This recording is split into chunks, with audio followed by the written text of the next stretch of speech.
Hey folks, and welcome back to Glenn and Adrian's Rock Talk. That's Adrian. And that's Glenn. And today we are returning to Mission Souls with an Eddie Floyd cover. And actually quite a number of groups have covered this song. It's a soul classic called Knock on Wood. I personally first heard this song when Otis Redding did it. David Bowie has a cover. Albert King did one. I think he actually also did it with Steve Cropper, who also co-wrote the song. Steve Cropper, of course, famously being not just one of the original Booker T and the MGs that did Green Onions, but was also one of the Blues Brothers, so along with Duck Dunn there. But and I believe that he worked with Otis Redding as well, so he's on Otis Redding's version of the song as well. But it was first a single for Eddie Floyd. That Stax Volt stuff is so amazing to listen to. You know, it's kind of its own universe. You kind of step into it and you stay there for a little while, and it's great. It's great. It's a good time. You know, they do great things with horns. Eddie Floyd is great. Otis Redding is great. Anything with Steve Cropper, you know, is likely to be great. Okay, well, any thoughts on this before we take a look at it, Adrian? I just look forward to hearing this. I listened to the Victor Wood version. Okay. He did his in 1978. So Mission Souls did this and dropped it on October 16, 2024. So Ice is 10 on the drums, Stacy is 12 on the rhythm guitar and lead vocals, Nisha 14 on lead guitar, Nacy's 15 on keyboards, Daddy Secan on bass, and Mommy Sheena on vocals. Let's go ahead and see what they've done with this one. All right.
Wow, how interesting. Okay.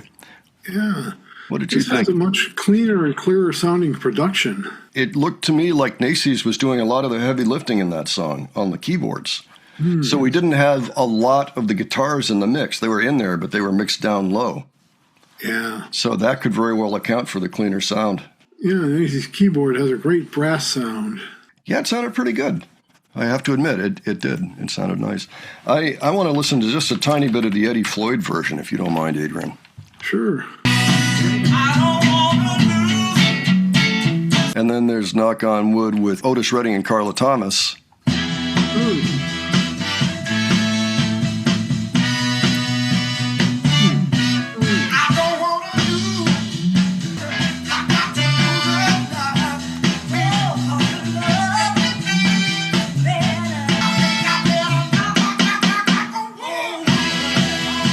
And then we got David Bowie.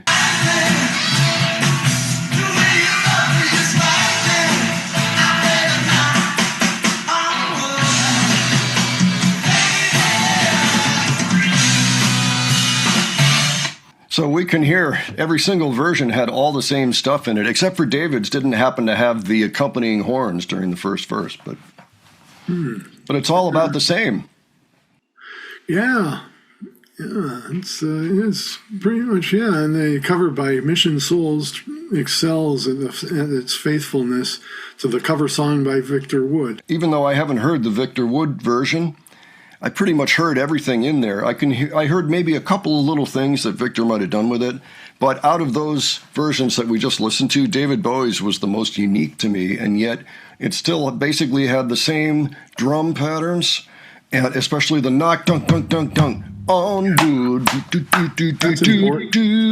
Yeah, and with the horn in there, following it. And so it's got that feeling like, yeah, here we go. So it's a great song in terms of putting you on your feet. Yeah, here we go. We're going to knock on wood. And so just based on what I've heard of all the other versions we just looked at, I mean, I can tell Mission Souls did a bang-up job. They sounded amazing. I mean, it sounds to me like they have the song, that's for sure, and any other variations in the Victor Wood version, I'm sure they worked in there. So, yeah, bravo. I thought they did a great job on it. Yeah, as always, it was great to, just see them banging this one out, watching them as well as hearing them. Yeah, so expertly done, too. Yeah. So kudos on that one. That was really fun to watch. I'm glad to hear them covering something like this. This is a slightly different genre, again, from a lot of the things that we've heard them play. We've now seen them do a wide variety of music, and it's pretty cool that they can handle it, and you almost don't even notice any difference, because they're so good at picking up whatever they're playing and fulfilling it. The person that stuck out the most for me on that one was Nacy's, just because she was being used so much more often, and those horn parts were so important. And she had them down, Yeah. But the vocals were spot on and fantastic. Of course, the drums, as usual, fantastic. Bass, right on point. I mean, everything was there, Yeah, Danny Seacan is a consummate, quiet bass player. No stunts or anything, just gets the job done. Kind of reminded me of another quiet bass player. John Entwistle comes to mind. Although he did a lot of stunts on the bass, but he always stood there like a tree trunk in the background. Yeah. Well, they don't have a lot of space there, so it's good if he doesn't move too much, That's good. It's definitely not a lot up of thing. room for movement. Okay, folks, why don't you let us know what you thought of this? And if you've seen it before, if you were familiar with the song, tell me where you heard the song. It's very possible it's actually on the Blues Brothers soundtrack. I don't know that for sure, but it's very possible. That's one of those tracks that could have been there. And other suggestions, too. Please leave those below. And if you enjoyed this video, please give it a like. And if you enjoyed the presentation, please subscribe. All right, thanks so much for joining us today. We'll catch you on the next one. Take care, folks. See you all later.